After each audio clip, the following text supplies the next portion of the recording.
Hey everybody, welcome back to the show. In case nobody told you today, fuck ICE and fuck this administration. I wake to the taste of lime dust. It coats my tongue before I even open my eyes. The ceiling above me is cracked from last night's blast, a spider web of white lines trembling with every distant thud. For a moment I don't know where I am. Then the air reminds me smoke, old sweat, damp stone, and the sour reek of boiled leather. The bell of St. Stephen's hasn't rung in days. The rope burned through when the tower shook. Time is kept now by explosions and prayers. Another boom rolls under the street like thunder trapped in a cellar. Plaster sifts down in a quiet hiss. Someone in the room whispers they're under us again. Always they. I sit up and pull on boots that haven't dried in weeks. My hands shake as I tie the laces, not from fear anymore, but from hunger. We ate the last of the horse 2 days ago. Yesterday we boiled belts and scraped the glue from book spines.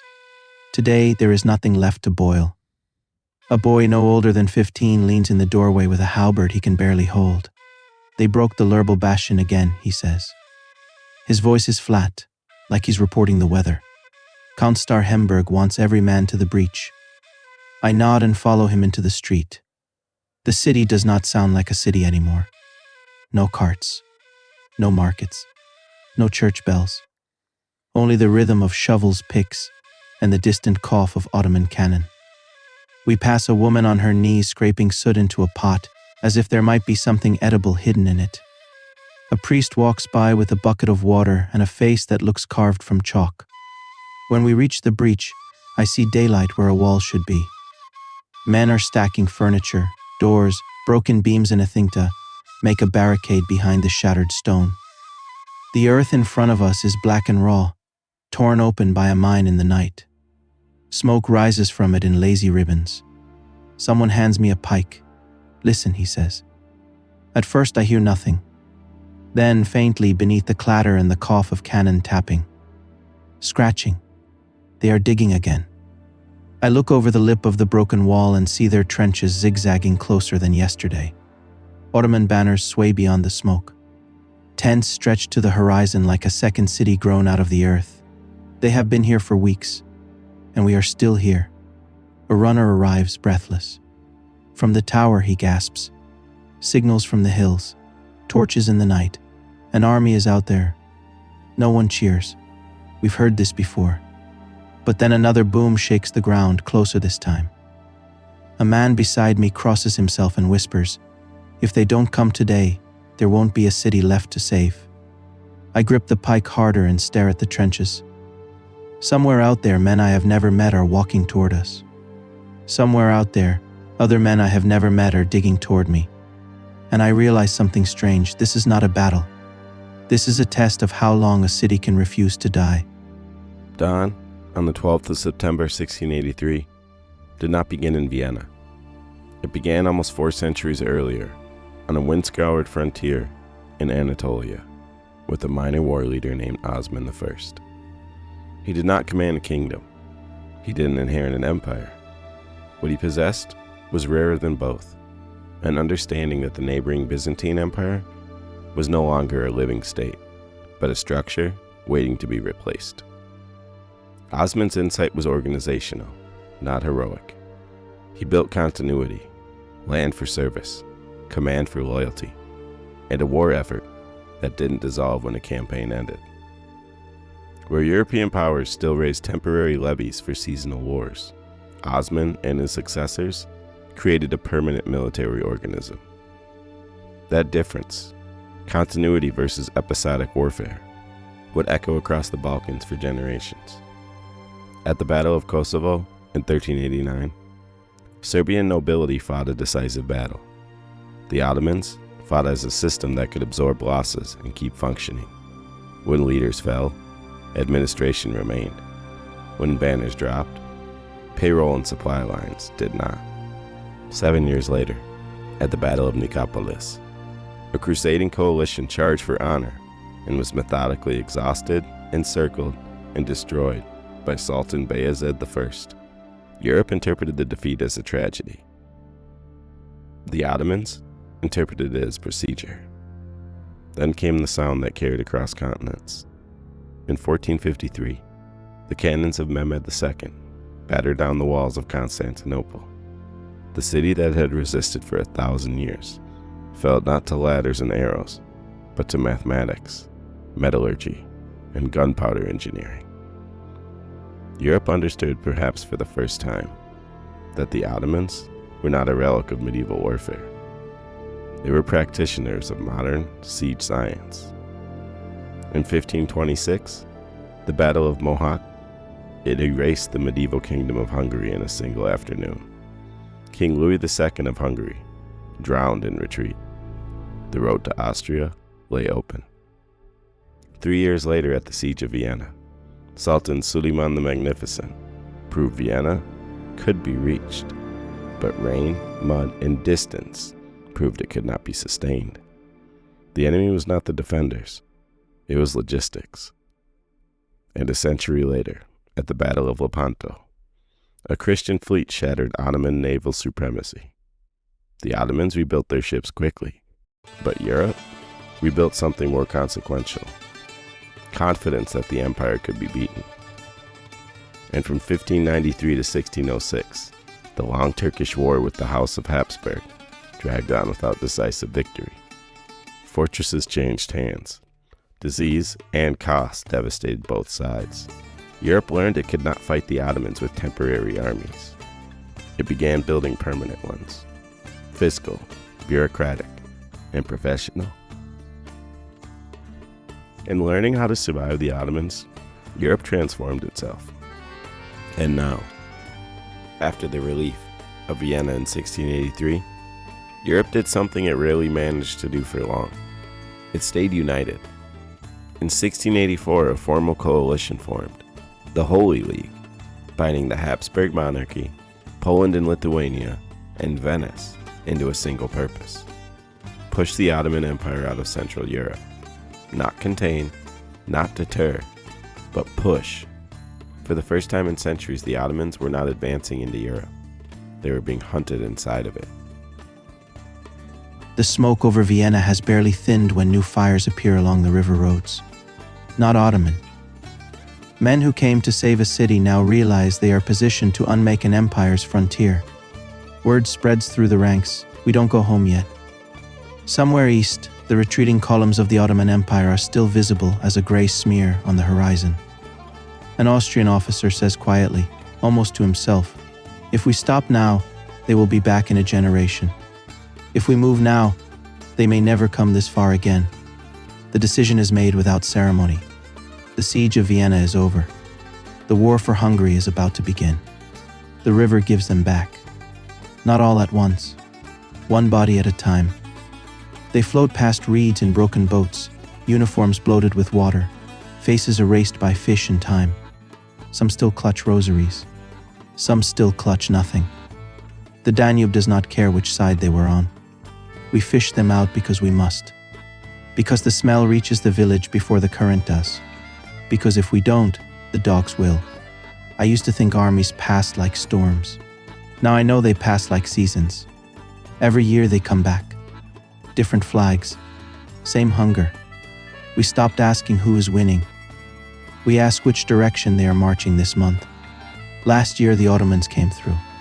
This year the Emperor's men. Both took the grain. Both took the sons. Both promise protection. The only thing that never leaves is the river, and the dead it returns to us.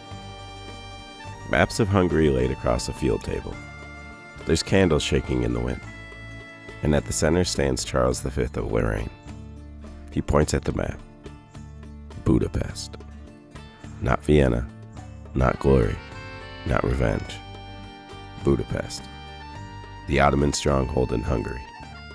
Held since 1541. A symbol that the center of Europe had belonged to Istanbul for nearly 150 years. And this was not a heroic march. This was mud, disease, and ruined farmland. Villages burned so many times they no longer rebuild them. Fields sown with bones instead of crops. The Habsburg army advances through a landscape that looks post-apocalyptic. Because for Hungary, This war did not start in 1683. It had been going on for generations. Every fortress is Ottoman. Every road is watched. Every river crossing is contested. And the Ottomans are no longer overconfident. They are furious. Budapest sits high above the Danube, fortified, layered, and designed to endure. The Holy League surrounds it, and what follows is not a battle. It is a year-long grinding horror. Artillery never stops. Mines collapse entire towers. Disease kills more than cannon fire. Assault after assault fails, leaving piles of bodies in the trenches. The defenders do not surrender, because they know what Buda represents. If Budapest falls, the Ottomans are no longer rulers of Hungary. They are invaders inside of it. After Budapest, everything changes. The Ottomans are no longer perceived as unstoppable. They are perceived as beatable. And that is far more dangerous. Because now every border lord, every mercenary captain, and every European count smells opportunity. This is no longer defense. This is reclamation. The Ottomans respond by pouring reinforcements into the Balkans. Commanders rotate in and out. But a problem emerges that an empire cannot solve quickly: logistics.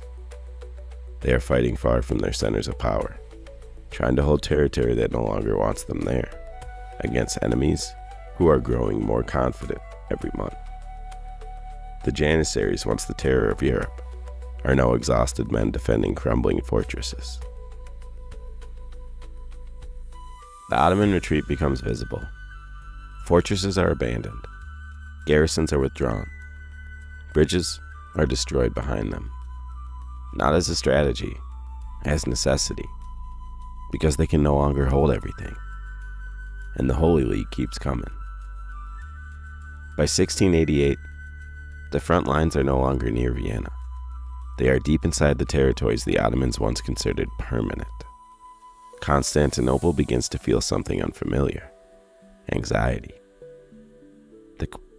Because the question is no longer, can we take more of Europe? It is, how much of Europe can we keep? And in the Danube Valley, the river keeps returning the dead. Every spring, every year, a reminder that this war is not a single battle. It is a slow, grinding reversal of 2 centuries of history. We thought the river would save us, that if we could cross, just get the baggage train, the guns, the families, the treasury wagons to the other side, we could regroup and make them fight us properly. Instead, the river trapped us. The bridge shook under too many feet, horses screaming, wheels locking. Men are pushing forward because the men behind them are pushing harder. Then the cannon fire started. Not from in front of us, from the side. Someone shouted that the Christians were already on the bank, that they had crossed where no one thought they could cross. I remember looking back and seeing banners falling into the water. I remember men jumping into the Danube in full armor and vanishing like stones. I remember realizing, with a calm that felt like sleep, we are not retreating, we are being erased. By the 1690s, the war that began outside Vienna had transformed into something far more dangerous for the Ottoman Empire. The Holy League had not fractured. Hungary was no longer reliably Ottoman, and Budapest was gone. Fortress after fortress had fallen or been abandoned. What had once been an advancing frontier was now a shrinking perimeter. And into this moment stepped a commander who understood patterns. A man who studied how Ottoman armies moved, how they camped, how they protected their crossings, and how they thought. Eugene of Savoy. And he did not intend to win a glorious battle. He intended to catch an empire mid-motion. The Ottomans are not charging into Europe. They're trying to stabilize their position in the Balkans and Hungary. They moved across the Tisza River near a town called Zenta. It should be routine. They have done river crossings for centuries. Vanguard across, artillery staged, baggage following, rearguard protecting. Except Eugene is watching and waiting. At the Battle of Zenta, September 11th, 1697, the Ottomans are mid-crossing when the Habsburg army appears on their flanks. Not where they expected, or not when they expected. Cannon fire slams into a force that cannot maneuver. Infantry can't form up. Cavalry can't charge. Artillery can't be turned around. The bridge becomes a choke point of terror. Men trample each other trying to escape. Wagons tip into the river, and gunpowder ignites among supply carts. The Danube fills with men who cannot swim under the weight of armor and panic. This is not a battle. It was a collapse in real time. And Zenta does something Vienna and Buda did not. It proves the Ottomans can be destroyed in the open field, not just pushed out of fortresses. It proves European commanders have learned how Ottoman warfare works and how to exploit it. And inside Constantinople, the realization settles in. This war cannot be won, only ended. In 1699, diplomats gather in a small town called Treaty of Karlowitz. Maps are unrolled across tables. Borders drawn with ink instead of blood. The result becomes the Treaty of Karlowitz. The Ottomans cede most of Hungary, Transylvania, and Slavonia to the Habsburgs. Venice gains territory. Poland regains land. And this was not a temporary concession. This was the first major territorial loss the Ottoman Empire has ever formally acknowledged in Europe. The Great Turkish War did not destroy the Ottoman Empire, but it changed its trajectory permanently. Before 1683, the Ottomans were advancing into Europe.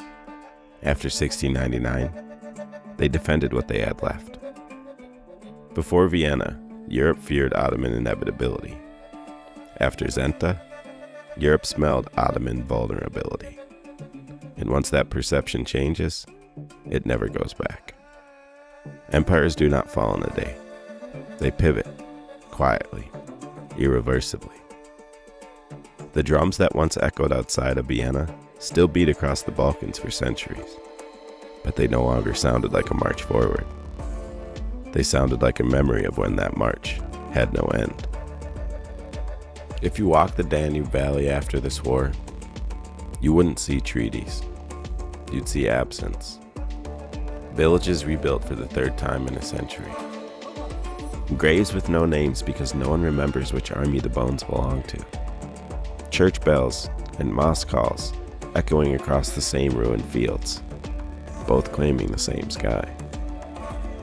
The people who lived here do not talk about Vienna, or Budapest, or Zenta. They talk about how every spring the river returned the dead.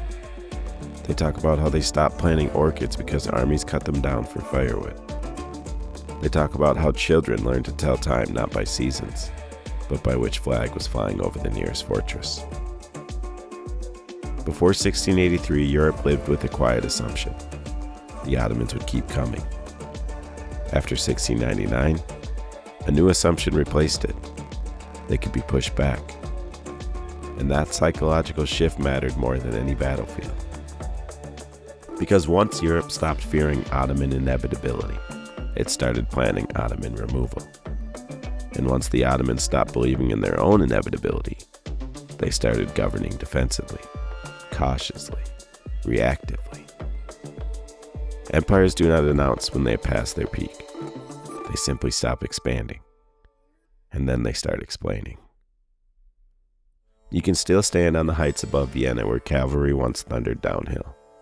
You can walk the streets of Budapest, where walls were mined into dust.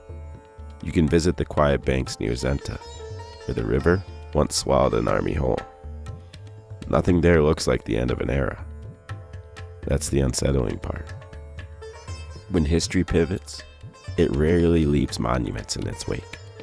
The Great Turkish War is not remembered like other wars because it didn't create a new empire. It ended the idea that one already had an unstoppable future. After this war, the Ottoman drums still sounded across the Balkans for centuries, but they no longer sounded like an approach.